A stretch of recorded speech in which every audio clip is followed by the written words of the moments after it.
দেখছেন এটি নিউজ। আমন্ত্রণ জানাচ্ছি আমাদের নিয়মিত আয়োজন হ্যাপেনিং পয়েন্টের আজকের পর্বে আপনাদের সাথে আছি আমি এস আব্দুল শাকুর।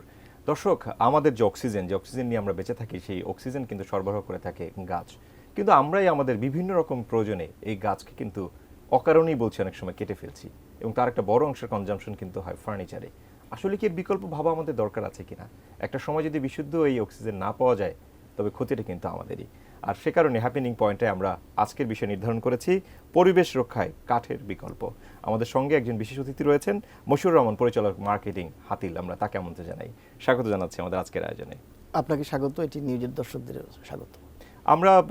আমরা জানি যে আমাদের যে অক্সিজেনের সরবরাহ সেটা এই গাছের মাধ্যমেই হয়। আবার ঠিক ফার্নিচার বা আসবাবপত্রের যে ব্যবহারটা, সেটাও কিন্তু আমরা ছোটবেলা থেকে দেখে আসছি যে গাছ নির্ভর। যদিও সারা পৃথিবীতে এই কনজাম্পশনটা গাছের অনেকখানি কমে এসছে, কাঠের বিকল্প হিসেবে অনেক রকমের উপাদান ব্যবহার করে তারা ফার্নিচারের দিকে ঝুঁকছে। আমরা মনে হয় খুব একটা সেখান থেকে কমাতে পারিনি আমাদের উডের বা উপরের ডিপেন্ডেন্সিটা। আমরা যদি এই প্রশ্নটাই আপনার কাছে রাখি যে সারা পৃথিবীতে যেখানে এই কাঠের ব্যবহার কমছে, আমাদের সেক্ষেত্রে কিন্তু সেই ব্যবহারটা আমরা কমাতে পারছি না, এটাকে কিভাবে দেখেন?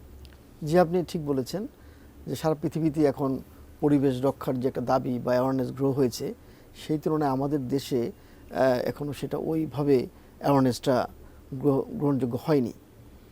এখানে মানুষ এখনও সলিড কাঠের ফার্নিচার কিনতে আগ্রহী হয়, ব্যবহার করতে আগ্রহী হয়।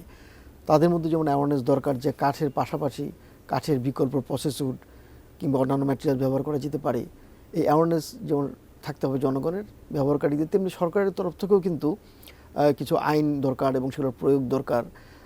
তখন কিন্তু দেখা যাবে যে কাঠের ব্যবহারটা কমে আসবে এবং বিকল্প ম্যাটেরিয়ালসের ব্যবহারটা বাড়বে। তাহলে বাংলাদেশের পরিবেশ সুরক্ষায় সহযোগিতা হবে।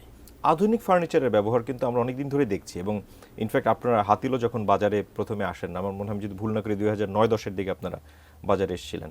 তো এই যে বাড়ছে, এবং আপনাদের মতো সমসাময়িক সময় আরও অনেক ফার্নিচার কোম্পানি তারা এসছেন, তারাও কিন্তু বাজারে এই ধরনের বিকল্প উডের ব্যবস্থা করছেন।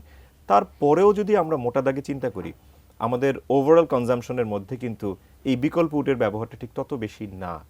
এটার আসলে যদি আমি দায়ের কথা জিজ্ঞেস করি, তাহলে দায়টা কার?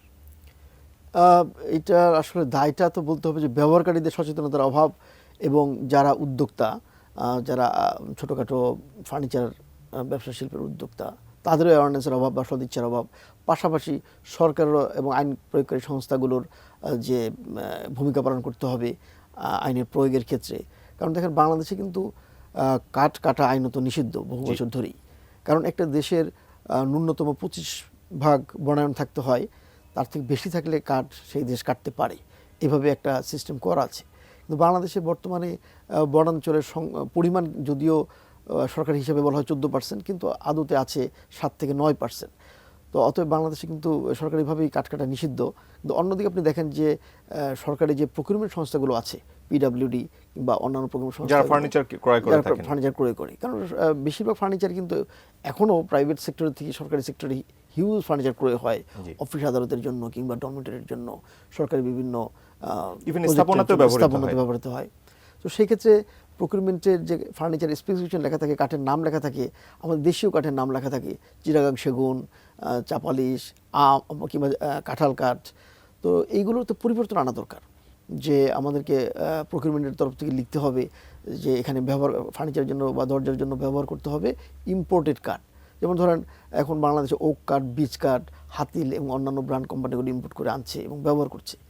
তো সেইভাবে যদি সরকারি প্রকিউরমেন্ট থেকে দেশীয় কাঠ ব্যবহারটাকে নিষিদ্ধ করা যায়, তাহলে তো অনেক দেশীয় গাছ একটা সম্পর্ক প্রশ্ন আছে যে তাহলে কি হয় যে ইম্পোর্টেড কাঠে কি খরচটা অনেক বেশি, যেটা আমাদের অর্থনীতিতে কনজাম্পশনের যে পাওয়ারটা আছে সেটার সাথে কনফ্লিক্টিং, এরকম কি কিছু, নাকি আসলে বিকল্প ব্যবস্থায় গেলে খরচটাকে কমিয়ে আনারও কোনো সুযোগ আছে?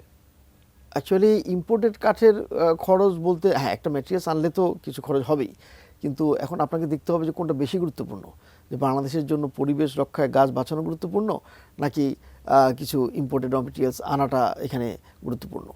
তো সেই দিক থেকে নীতি নির্ধারণ পর্যায় থেকে কিন্তু সেটাই বলা হয়েছে যে ইম্পোর্টেড কাঠই ব্যবহার করা উচিত বাংলাদেশের জন্য। আমরা যদি পরিবেশ রক্ষায় গাছের কথা বলি, গাছের গুরুত্বের কথা বলি, তাহলে গাছ যেমন কাটা হয়, যদি তার দ্বিগুণ কিংবা 3 গুণ গাছ লাগানো হয়, তাহলে কি একটা সময় গিয়ে এটার সাবস্টিটিউশনটা যে প্রপোর্শনে আমরা কনজাম্পশন করছি, তার চেয়ে যদি বেশি প্রপোর্শনে আমরা ওটাকে রোপণ করে থাকি, তাহলে কি পরিবেশের ভারসাম্য আনা যায় কিনা? অবশ্যই। আমাদের এখানে রিফরেস্টেশনের ব্যবস্থাটা আসলে খুব বেশি প্রচলিত নয়। কিছু কিছু বিদেশি সহযোগিতায় বা এনজিওর কার্যক্রমে কিছু ফরেস্টেশন রাস্তার চারপাশে হচ্ছে, সামাজিক বনায়ন যেটাকে বলে, কিন্তু সেটা পর্যাপ্ত নয়। আর একটা জিনিস আমাদের মাথায় রাখতে হবে, বাংলাদেশের যে 18 কোটি মানুষের জন্য যে ছোট একটা দেশ, তো এখানে কিন্তু পর্যাপ্ত জায়গাও নেই যে আমরা প্রচুর বনায়ন করার সুযোগও পাবো। তো অতএব এই বন স্বল্পতা বাংলাদেশে অদূর ভবিষ্যতে এটা মেনে নিয়েই বিকল্প সম্ভাবনা খুঁজতে কম। হবে। জি জি। সেক্ষেত্রে আপনারা বিকল্প হিসেবে বাংলাদেশে যেসব প্রোডাক্টগুলো আসে, ইনফ্যাক্ট যদি আমরা বলি যে প্রসেস উড আপনারা ব্যবহার করছেন এবং মেটালেরও বেশ কিছু ব্যবহার আমরা কিন্তু গ্লোবালি দেখি, এগুলোর কি লোকালি আমরা মেটাল কিংবা তার কাছাকাছি কোনো ম্যাটেরিয়ালস দিয়ে কি ফার্নিচারটাকে আমরা সমৃদ্ধ করতে পারি কিনা, যেটা আমাদের পরিবেশকে রক্ষা করবে? অবশ্যই আপনার বাংলাদেশে যেই অর্গানাইজড সেক্টর যে ফার্নিচার কোম্পানিগুলো, হাতিল বা এরকম ধরনের কোম্পানিগুলো, তারা কিন্তু এখন সলিড ইম্পোর্টেড কাঠের পাশাপাশি বিভিন্ন প্রসেস উড ব্যবহার করছে, যেমন MDF board, HDF board, MFC board, particle board, তারপরে কর্ক বোর্ড। তেমনি কিছু কিছু কোম্পানি কিছু কিছু ফার্নিচার এখন প্লাস্টিক ফার্নিচার করছে, স্টিল ফার্নিচার করছে, কিংবা স্টিল এবং কাঠের মিশ্রণে ফার্নিচার হচ্ছে। তো এগুলো খুব ভালো লক্ষণ, তাতে করেও বন রক্ষার জন্য ভূমিকা রাখছে। এবং আসলে অর্গানাইজ সেক্টরগুলো কিন্তু এই বিষয়গুলোকে ব্যবহার করছে। আরেকটা বিষয় কি, যে অর্গানাইজ সেক্টর যেগুলো, তারা যেই প্রযুক্তি ব্যবহার করছে, মেশিনারি ব্যবহার করছে এই বিকল্প ম্যাটেরিয়াল ব্যবহার করার জন্য, আনঅর্গানাইজ সেক্টরটা তো এখনো ওই প্রযুক্তি ব্যবহার করছে না। এই জন্য আসলে সনাতনী পদ্ধতি ব্যবহার করছে কিংবা আমাদের লোকাল উডকে তারা ব্যবহার করছে, কারণ তারা কাঠ ছাড়া অন্য ম্যাটেরিয়াল ব্যবহার করার মতো তার প্রযুক্তিও তার কাছে নেই। এখন প্রশ্ন হচ্ছে যে এই যে আপনি যাদেরকে আনঅর্গানাইজড আমাদের যারা ব্যবসায়ীরা রয়েছেন বা উদ্যোক্তারা রয়েছেন তাদের কথা বলছেন, কিন্তু আমাদের দেশের যদি আমরা পরিসংখ্যান করি তাহলে তারাই কিন্তু একটা বড় শ্রেণী। অবশ্যই তাদেরকে কিভাবে আমরা অ্যাওয়ার করতে পারি বা তাদের মাধ্যমে কিভাবে আমরা আমাদের পরিবেশকে রক্ষা করতে পারি, আপনার পরামর্শ কি? যেমন আমি যদি একটু তথ্য দেই, যে বাংলাদেশে 25,000 কোটি টাকার ফার্নিচারের মার্কেট ইয়ারলি আছে। তার মধ্যে অ্যাট বেস্ট হয়তো 5,000 কোটি টাকার মার্কেট হচ্ছে অর্গানাইজ সেক্টরের কোম্পানিগুলো করছে। মানে 20% অর্গানাইজড আর 80% আনঅর্গানাইজড। আনঅর্গানাইজ সেক্টর থেকে হচ্ছে সারা দেশব্যাপী ছোটো ছোটো উদ্যোক্তাদের মাধ্যমে। তো অ্যাকচুয়ালি সেই ক্ষেত্রে আইনের প্রয়োগটা করতে হবে, সচেতনতাও বাড়াতে হবে যে সম্পূর্ণ কাঠ দিয়ে ফার্নিচার করা যাবে না, এখানে অবশ্যই কাঠ এবং বিকল্প মিক্সড করেই করতে হবে। একটা প্রশ্ন এসছে আমার এখানে, সেটা হচ্ছে যে আর যেটা প্রসেসড উড, যেটা আপনি বিকল্প ব্যবহার করার সুযোগ থাকতেছে, তার লাইফ টাইম এবং আমাদের যেটা লোকালি উড যেগুলো আমরা গাছ কেটে তৈরি করি, তার লাইফ টাইমের মধ্যে পার্থক্যটা কি? হ্যাঁ, লাইফ টাইমের মধ্যে কাঠ এবং প্রসেস উড, আপনি যদি ভালো মানের কাঠ ব্যবহার করেন সেটা হয়তো 50 বছর টেকসই হবে। কিন্তু বাংলাদেশে যে সব ভালো মানের কাঠ ব্যবহার হচ্ছে তা তো না, অনেক ইমেচিউর কাঠ ব্যবহার হচ্ছে যেগুলো হয়তো 5 বছর পরেই নষ্ট হয়ে যাবে। তো আবার একটা প্রসেস উডকে যদি আপনি প্রযুক্তির সহায়তায় সঠিকভাবে সেটাকে কোটিং করে, লেকার করে, পেইন্ট করে ব্যবহার করেন, তাহলে কিন্তু সেটাও 20 বছর চলে যাবে। তো অতএব কাঠ, ভালো কাঠ এবং ইমেচিউর কাঠ, তার মাঝখানে আছে প্রসেস উড। তো এগুলোকে সচেতনভাবে যদি ম্যানুফ্যাকচারিং করা যায়, তাহলে কিন্তু প্রসেস উডের ফার্নিচারও লং টাইম, অর্থাৎ 20 থেকে 25 বছর ব্যবহার করা সম্ভব। ওকে, দারুণ। নিঃসন্দেহে আমরা আলোচনা চলবে আমাদের। আমরা ছোট একটা বিরতিতে যাচ্ছি, আপনার সাথে ফিরছি খানিক বাদে। দর্শক, আপনারা হ্যাপেনিং পয়েন্টে আছেন, আমরা আলোচনা করছি পরিবেশ নিয়ে, আলোচনা করছি পরিবেশ রক্ষায় গাছের বা কাঠের বিকল্প নিয়ে আলোচনা করছি। আমরা ছোট একটা বিরতি নিয়ে ফিরছি খানিক বাদে, সঙ্গে থাকুন।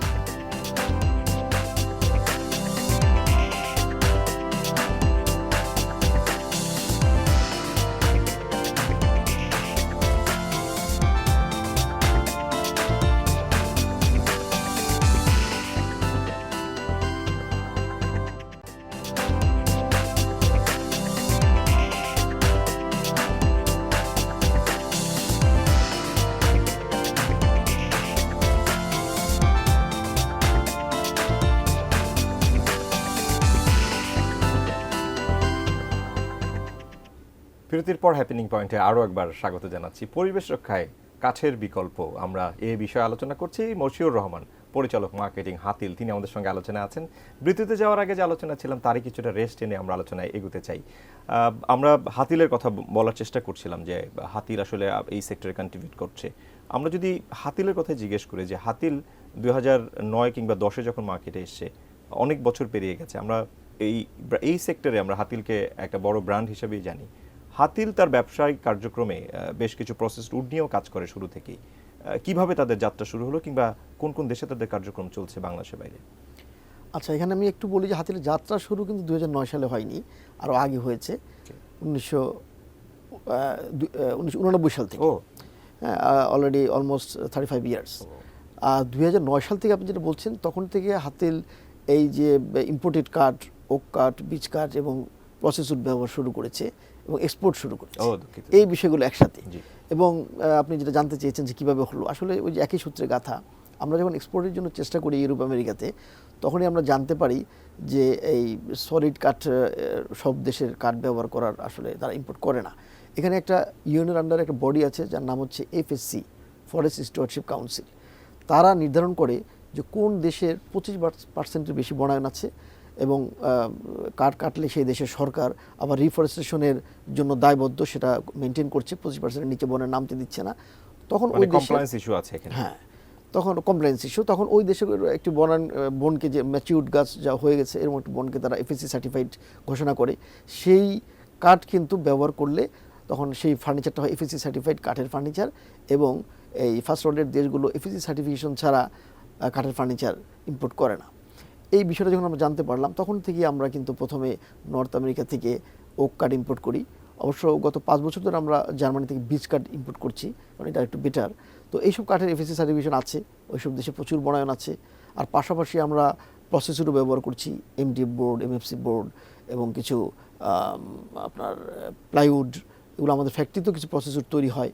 তো এইভাবে বলতে গেলে ম্যাটেরিয়ালস কি দেশের বাইরে থেকে আসে নাকি দেশের ম্যাটেরিয়ালস গুলোকে আপনারা এটাকে প্রসেস করেন? না, আমরা যে প্রসেসরগুলো ব্যবহার করি সেগুলো আমরা ইম্পোর্ট করেই আনি। শুধুমাত্র যেটা প্লাইউড সেটা আমরা আমাদের ফ্যাক্টরিতে তৈরি করি। আর এই MDF বোর্ড বা MFC বোর্ড এগুলো তৈরি করে। বাংলাদেশে প্রচুর পার্টিকেল বোর্ড হচ্ছে, MDF বোর্ডও ইদানিং শুরু হয়েছে, কিছু কিছু কোম্পানি করার চেষ্টা করছে। এগুলো ভালো যে প্রসেসরের ফ্যাক্টরিগুলো আগে বাংলাদেশে ছিল না, এখন বিভিন্ন গ্রুপ এগুলো করছে। তো এগুলো দিয়ে ফার্নিচার অনেকে বানাচ্ছে, কিন্তু ওই যে বললাম যে এগুলো অর্গানাইজ সেক্টরে হচ্ছে, তাদের সেই মেশিনারিজগুলো আছে, কিন্তু আমাদের মেজরিটি যে প্লেয়ার যে আনঅর্গানাইজ সেক্টরের হাজার হাজার উদ্যোক্তা 80%, তারা কিন্তু এগুলো ব্যবহার করতে জানেও না, প্রযুক্তির ব্যবহার জানে না। তো তারা এখনো সনাতনী দেশীয় কাঠ দিয়েই ফার্নিচার বানাচ্ছে, যেটা বনভূমি ধ্বংসের জন্য। আমরা সেই প্রশ্নে যাব, তার আগে যেহেতু আমরা কথা বলছিলাম আপনাদের দেশের বাইরের কার্যক্রম নিয়ে, বাংলাদেশের বাইরে কোন কোন জায়গাতে আপনাদের কার্যক্রম রয়েছে? এবং ইনফ্যাক্ট আমরা জানি যে ওয়ার্ল্ড যে ফার্নিচার মার্কেট, সেখানেও বিভিন্ন দেশ আছে যারা মার্কেট প্লেয়ার, সেখানে আমাদের অবস্থানটা কি বা বাংলাদেশের কোনো প্রসপেক্ট আছে কিনা? আচ্ছা, আমি তাহলে ওয়ার্ল্ড কিছুটা ডাটা দেওয়ার চেষ্টা করি ফার্নিচার সেক্টরের। এই মুহূর্তে ফার্নিচারের যে ওয়ার্ল্ড ওয়াইড মার্কেট সেটা প্রায় $600 বিলিয়ন। Huge market.